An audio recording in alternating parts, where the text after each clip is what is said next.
Hello everyone, this is Chaim Durst. I wanted to record this video tonight because of several reasons. One is I was feeling very sad with what's going on in Europe, the invasion of Ukraine, and the thinking about the people who are suffering. And yet, if I dwell on that, it's going to cause me pain. For much of my life, I've been in excruciating pain. Today, I've probably taken 16 Advil just to keep my pain level manageable. Even though I mentor others and I try to care for others, I'm able to do so in large measure because I can compartmentalize my mind. In many ways, I think of my mind as a beautiful structure, but part of it is on fire part of the day, if not all of the day. I can sit there and obsess about it. I can think about Europe. I can think about things that are far outside my control. That pain will increase. I will fuel the flames that are burning a precious part of my structure. Or I can compartmentalize that and say, yes, I am in pain.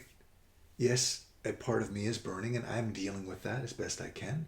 I'm trying to process that, I'm trying to resolve the factors that are causing that by being overly attached, by being overly concerned, by being overly empathic.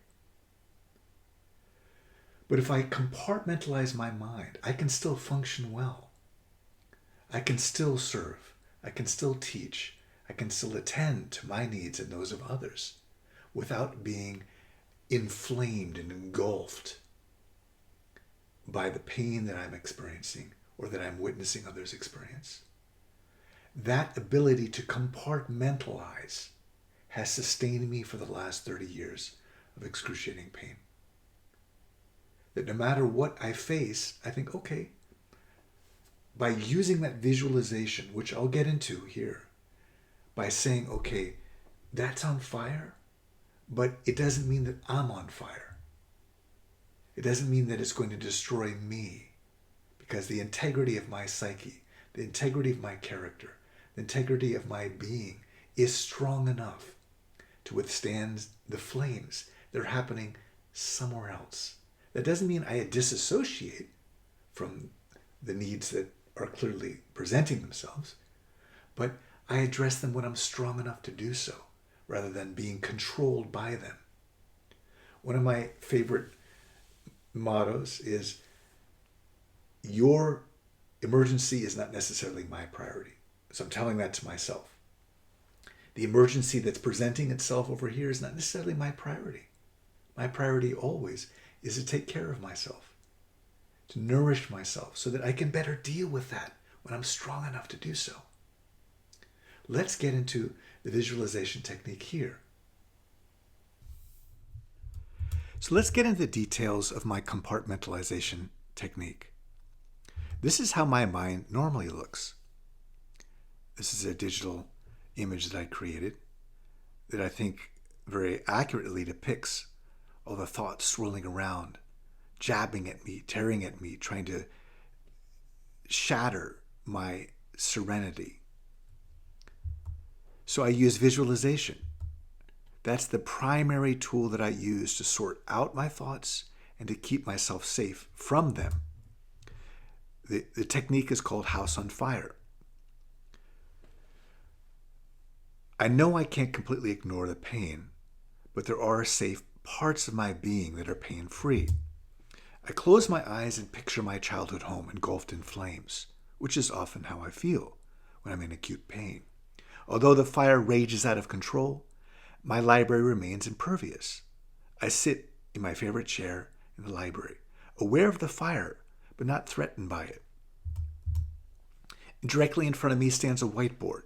It's a welcoming canvas, a tool that I've long used to inspire and uplift my students. I write lines, my favorite poems, or my favorite kanji on the board. Whenever a fearful thought invades and appears on my whiteboard, I acknowledge it, thank it for warning me, and then wipe it clean. Whenever an angry thought appears, I acknowledge it, thank it for its utility, and then wipe it clean. I think repressing thoughts and ignoring them and denying them only gives them more energy and more life. Each time I wipe away a fearful, angry, regretful, or painful thought that appears on my whiteboard, I spray retardant on the fire burning outside my sanctuary in the rest of the house. I recognize that it will take time to put out the fire that engulfs my home using this method, and I may never be able to do so. But the fire isn't my direct concern. My focus is on keeping my whiteboard clear of negative chicken scrawl. Each time I wipe away a threatening thought, I breathe in and out. Instead of focusing on the raging pain, the raging fire, my raging concern about what's happening in Europe, I visualize wiping away distressing thoughts that regularly bombard me while I'm in acute pain.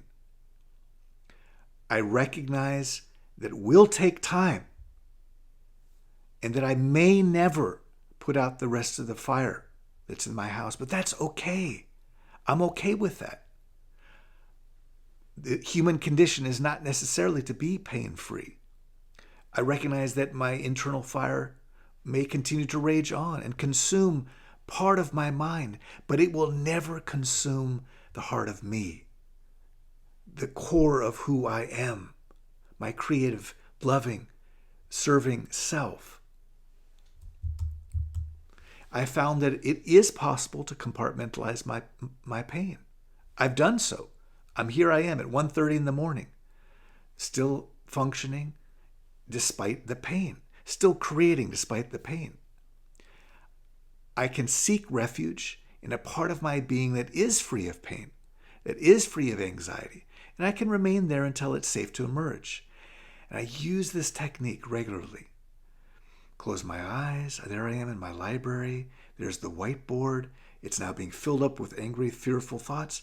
I wipe them clean, and as I do so, I'm spreading retardant on the fire that is consuming the rest of my house. I urge you to find some type of visualization technique that works for you. This is just an autobiographical one. This is one that I've used for many years. I don't know what works for you. I'm not recommending any advice, prescribing anything. But I will say that finding an effective way to compartmentalize my mind has helped me stay productive, has helped me stay safe despite the pain that I'm in. Thank you for joining me. My name is Chaim Durst.